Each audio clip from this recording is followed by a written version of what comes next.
Michael Bennet loved his wife and tried his best to give her everything she wanted.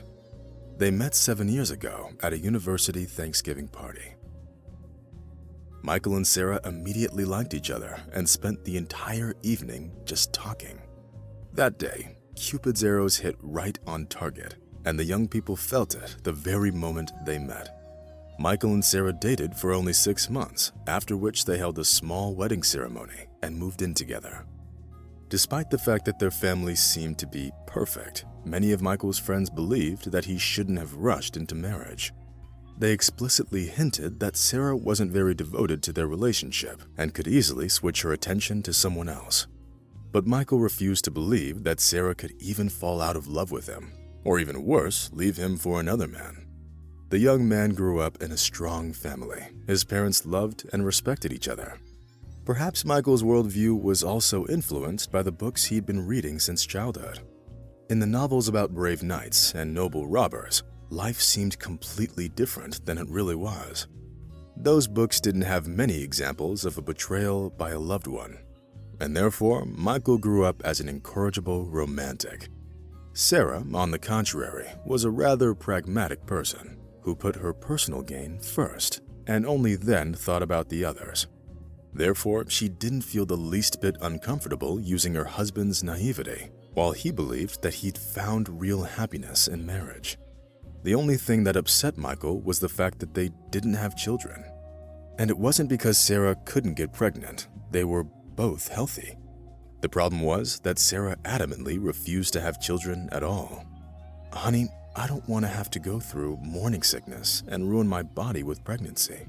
Moreover, I want to live for myself without having to take care of the kids," Sarah kept repeating every time Michael brought up the subject. Of course, Michael was very upset over his wife's take on the matter, but he couldn't influence the situation, and after 7 years of marriage, he simply accepted it. By and large, he was satisfied with his life with Sarah, who remained a faithful, caring wife despite their differences. Moreover, Michael's wife had a good job, so she made a significant contribution to the family budget. As an employee of one of the large trading companies, Sarah often accompanied the head of the department on his business trips and business meetings. "You've achieved so much, dear. Your colleagues love and respect you, and the bosses seem to worship you," Michael often said proudly. In all fairness, it should be mentioned that he was one of the best employees at his company too. But still, Sarah's success pleased him much more than his personal achievements. So, that day, having learned that his wife was going on yet another business trip for the company, Michael couldn't help but express his admiration. "Come on, that's nothing special, just another boring trip to the neighboring city. Half a day of intense negotiations and endless chatter, and then a small corporate party afterwards to celebrate the successful deal." Sarah waved him off. "Well, don't forget to call me. And make it a video call, as always, okay?" Michael asked hopefully. Sarah smiled and said, "Why are you even asking? Of course I'll call you, dear." Deep down, Michael didn't like Sarah's business trips, but he tried to treat them as something inevitable, thus trying to maintain peace of mind. After seeing off his wife, the man started cleaning the house. To the surprise of many of Michael's friends, he was one of those men who weren't afraid of housework and could easily cook dinner or do laundry. Plunging headlong into the household chores, the man didn't even notice how quickly time flew by. He only realized what time it was when it was already getting dark outside. "Oh wow, I must have gotten carried away. I should probably call Sarah before it gets too late," Michael thought. But before he could even pick up the phone lying on the bedside table, he heard his ringtone. As soon as he answered the call, his wife said, "Hi darling, how are you? You won't believe how great it is here. Can you imagine? Our management got us the best hotel in the city." Meanwhile, Sarah didn't realize that she accidentally turned on the camera. Michael was just about to tell his wife how he selflessly fought dust and cobwebs in the most inaccessible places in their home. But before he could open his mouth, he saw something that made him turn pale. What appeared before Michael's eyes made him doubt truthfulness of Sarah's words. The fact was that some man had just appeared in the background during the video call. He was wearing a bathrobe and holding 2 glasses of champagne. Michael was so shocked by what he saw that he went completely speechless for a moment. Catching her husband's gaze, Sarah understood everything without words. "No, it's not what you thought. Let me explain everything." Sarah tried to come up with a plausible explanation, but Michael was no longer listening to her. There was only one thought rushing through the man's jealous mind. He needed to deal with the situation right away, regardless of the time and distance. Throwing a jacket over his shoulders, Michael jumped out into the street and ran to his beat-up Ford. The car was old and broke down often, and so it didn't usually start right away in the cold weather. But that day, Michael managed to start the car with just a half a turn of the keys. Soon, he was already rushing down the highway towards the city where Sarah went.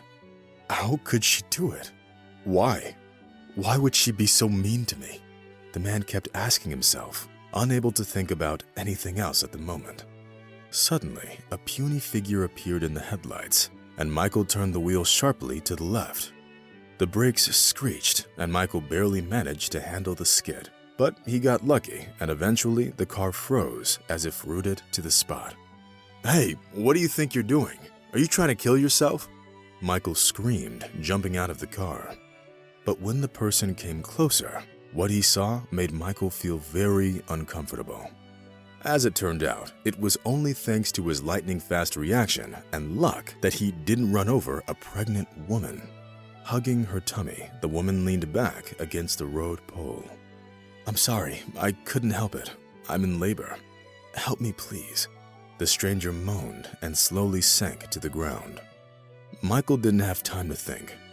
Despite the fact that the man didn't have any medical training, he immediately realized that the woman was going to have her baby right then and there. He didn't have time to doubt himself because the woman's water had already broken. That night, Michael had to go through something he'd only heard of before. Fortunately, everything went well, and within half an hour, the man was holding a tiny baby wrapped in his jacket. "Everything seems fine, dear. Don't worry, the baby's fine. I'll take you both to the hospital now," Michael said, placing the woman in the back seat of his car. No hospitals," the woman muttered and closed her eyes warily. Ignoring the woman's request, Michael still took her and her baby to the nearest hospital so that they could receive qualified assistance.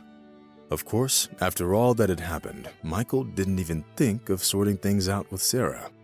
The man was so tired that he barely had the strength to get home and collapse on his bed without even taking off his clothes. Thoughts of Sarah's betrayal faded into the background, and Michael slowly drifted off into sleep.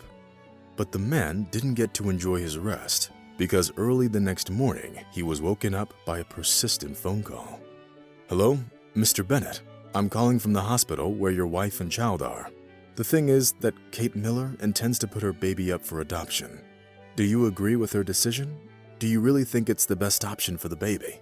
To be abandoned by his birth parents?" An unfamiliar female voice rang out. Michael got up from bed and grimaced from the headache he was having.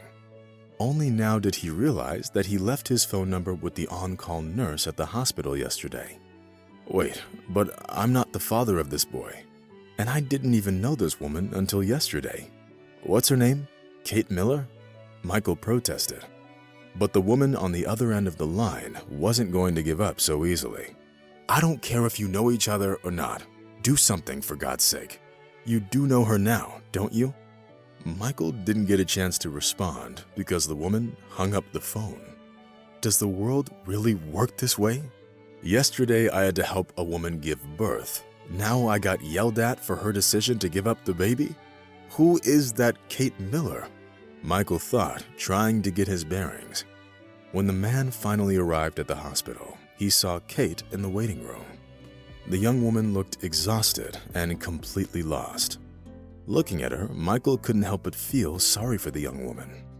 "I'm sorry, but I really don't have another choice. I'm an orphan. My parents died in a car accident when I was 3 years old. I was raised in an orphanage, and I had no one to help me. My house burned down, and my fiancé broke up with me as soon as he heard that I was pregnant. I'm all alone in this world." Kate whispered, lowering her eyes full of tears. Having heard the young mother out, Michael was no longer in the mood to argue with her. Looking at Kate, he mustered up the courage to offer, "How would you feel about staying at my house with your baby for a while? It's big, so there's enough room for everyone. You'll have time to figure everything out, instead of rushing into a decision right now." Kate's eyes sparkled with hope. For the first time in the past few years, she was treated kindly and was offered help. Of course, Kate accepted Michael's invitation, and together with her son, they moved into his house. The young mother named her baby Ethan in honor of her father, who died many years ago. Carefully holding the baby in his arms, Michael felt incomparable feelings of tenderness which filled his heart with love. The tiny human smiled and gurgled amusingly, trying to grab Michael's fingers with his little hand. Once she found herself in a calm and supportive environment, Kate quickly pulled herself together and looked much better. The young mother liked living with Michael, who spared no expense and effort taking care of her and the baby. Time passed quickly. Bound by common problems, the young people didn't even realize when their friendship developed into something bigger. After the cheating incident, Michael divorced Sarah, who, as it turned out, had been having an affair for over a year. Only by looking at the situation from a different angle did the man realize how awful his wife had actually been to him. However, despite all the difficulties, Michael realized the value of sincere feelings and true love. He found it all in Kate, who fell in love with him at first sight. Becoming a father to Ethan, Michael finally found the family happiness that he had been dreaming of for so long. At the same time, looking at his beloved wife, Michael kept saying that he can't wait for them to have another child, or two, to make their family even bigger and happier.